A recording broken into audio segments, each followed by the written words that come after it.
Anyway, let's talk about Lampedusa, shall we? It is, in case you're not familiar with it, and who would be, by the way, perhaps until recently, it's a small island off the coast of Sicily. I think, actually, I've got a little map that I can bring up on the screen and just show you, just to give you a little bit more context. There you go, everybody. Anyway, 11,000 migrants have landed on their shores in the past week alone. Mark White is actually there and joins me live now. Good evening to you, Mark White. Bring us up to speed briefly on what has been going on in the last kind of few days or so over there. Well, this island with a population of 6,000 permanent residents has found itself overwhelmed by that surge in migrant numbers who are arriving here in recent weeks. It has been, as you said, 11,000 just in the past 10 days, but actually 62,000 have arrived here since the 1st of June.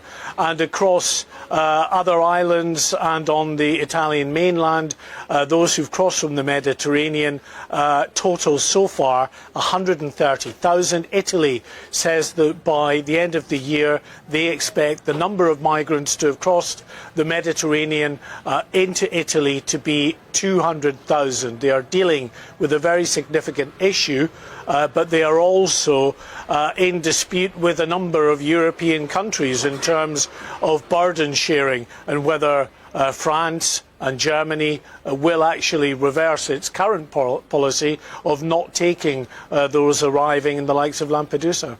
Yeah, I was literally just about to ask you about the EU response, because there is a bit of criticism here about whether or not these people should be widely distributed, if you like, not just within the EU, but beyond. How do you think that will actually end?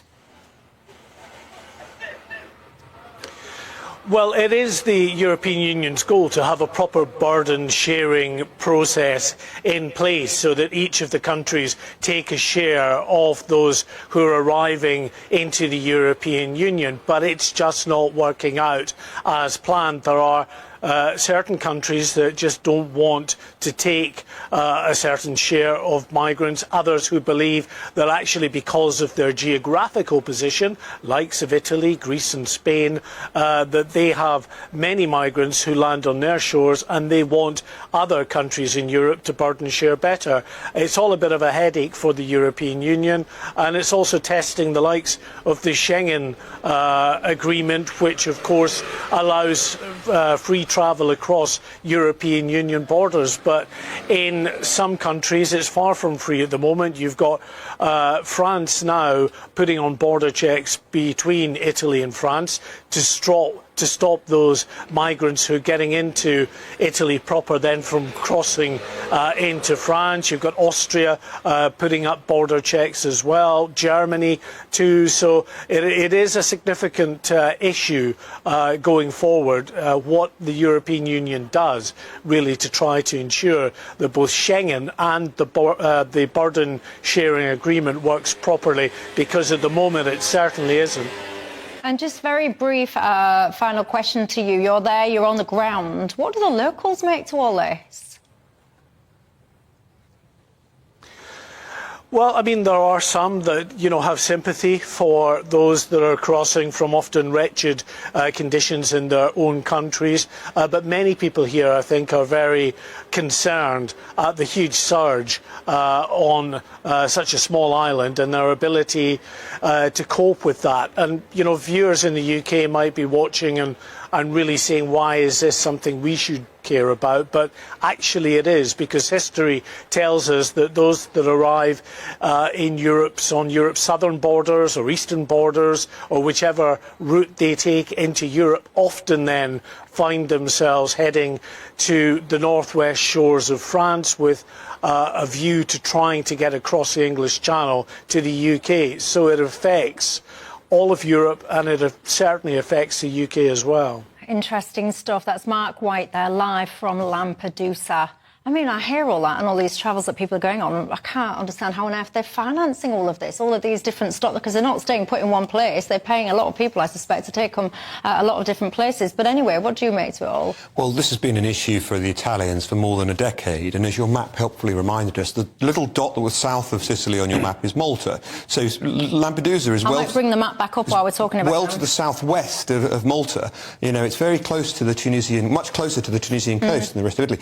But nevertheless, it's part of Italy. And once you're there, you are in Italy. And the big problem for the Italians, you know, 10,000 in 10 days, population of Lampedusa is something like 6,000, 6,500. Right? So you're talking about culture changing, huge numbers of people in one go. The people who've been most disappointed at the current time, apart from those who live on Lampedusa itself, will be those who voted for Giorgia Meloni, because she said that she was going to change all of this when she came into office, and quite plainly, she hasn't. And she's also talking tough. She says, and I quote, that what's going on there is an act of war, and she also calls it an invasion. Is language like that helpful? No, not at all. And, you know, saying that this is a war and an invasion, all of that doesn't do anything to deal with the fact that there are people that are fleeing the conditions in which they are living. And the answer is, as Mark White was just saying, more cooperation between the EU states in order to take a process which is currently out of control and unmanaged and dangerous for many of the people taking part in it, to one which has more coordination and more management and more control, and therefore can be more humane. What does the coordination take you to in the end if it just means that lots of European countries, some of them have already said they're not willing to take any, like Hungary or Poland, you know, it just mean taking more migrants and moving them around? Because in the end, that encourages more people to come via the deeply dangerous routes that Michelle's been talking about. Well, it depends how you do it, and I also think that the policies should be put in place to make places that are currently people are forced to flee from not have to flee from. So, you know, we shouldn't go around bombing Libya, for example, like we did 10 years ago, because that's hardly helped. And yes, there do need to be safe routes from big transit hubs in Tunisia and Libya and so on, and to bring some management of the system under control. Now, for the EU, that's going to be extremely difficult, because as we're seeing, the rise of these tough-talking, no-doing leaders like Giorgia Meloni, who will scapegoat, but they can't do anything. Yeah, I mean, I've got to say as well, you tell me what you think to that language, because there will be some people watching that just see the kind of hordes of boats there. You hear numbers like 11,000 in a week when the starting population was only 6. You got pretty much double that coming over on top of those numbers in the space of a week. Some people watching that will say, actually, they do think that language is accurate, and they would praise people for using that language. But again, it divides opinions. Where are you on that?